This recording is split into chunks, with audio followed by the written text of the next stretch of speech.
saya akan menceritakan pengalaman pribadi saya tentang pemanfaatan teknologi informasi dalam layanan publik, khususnya di lingkungan kampus.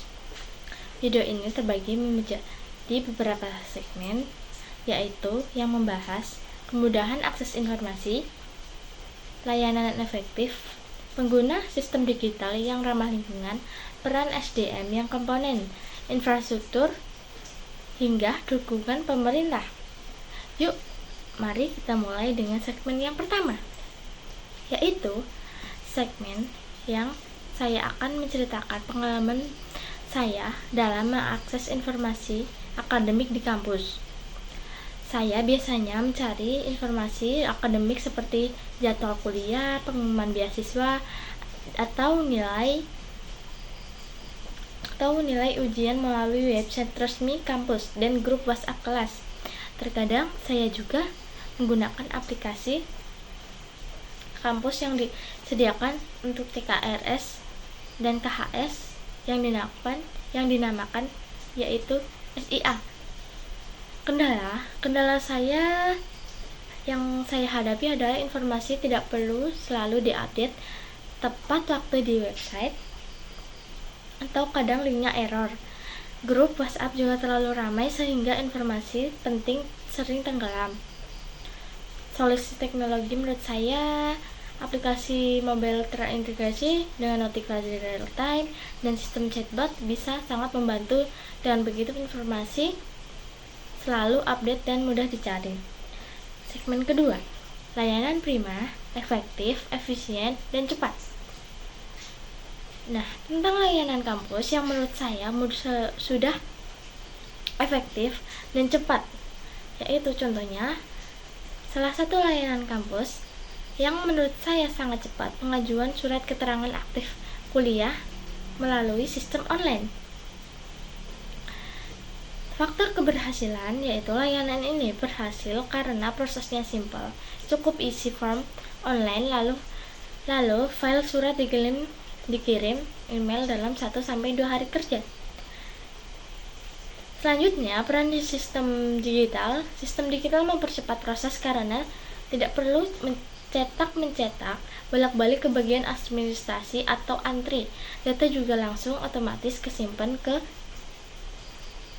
komputer. Yang ketiga, paperless dan ramah lingkungan. Saya akan berbagi pengalaman tentang penggunaan kertas dalam layanan administrasi kampus dan bagaimana kita bisa mengurangi penggunaannya. Dulu, setiap mengurus KRS atau surat-surat, saya harus mencetak formulir dan fotokopi berkas lalu serahkan ke loket. Solusi digital agar lebih paperless, semua formulir bisa diubah jadi digital form dengan signature juga.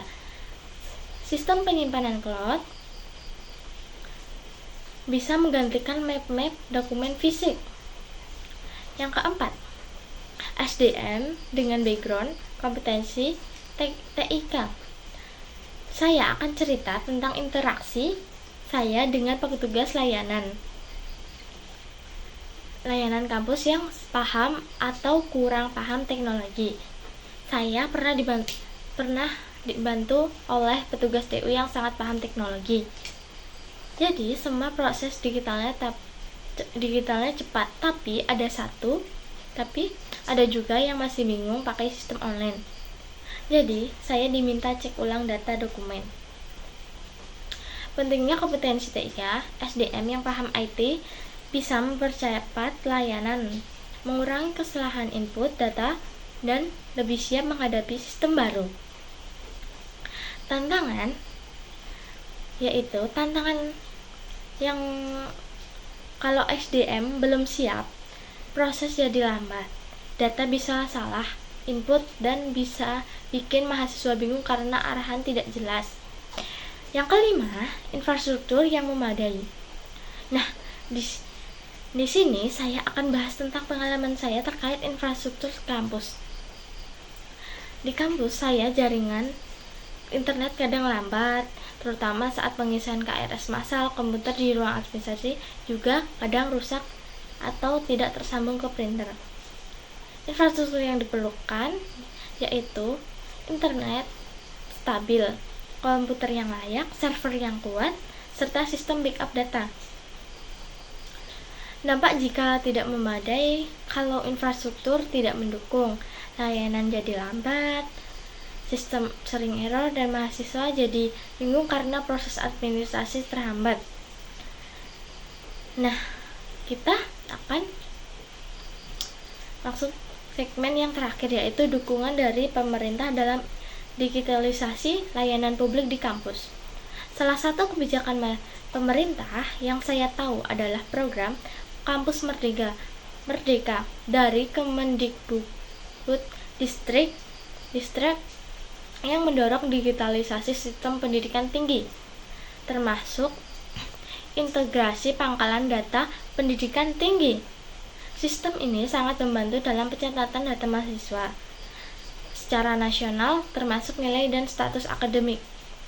Itulah pengalaman pribadi saya terkait pemanfaatan teknologi informasi di lingkungan kampus. Semoga cerita ini bisa memberikan gambaran bagaimana teknologi bisa meningkatkan layanan publik di dunia pendidikan. Terima kasih sudah menyimak video ini. Sampai jumpa di video selanjutnya.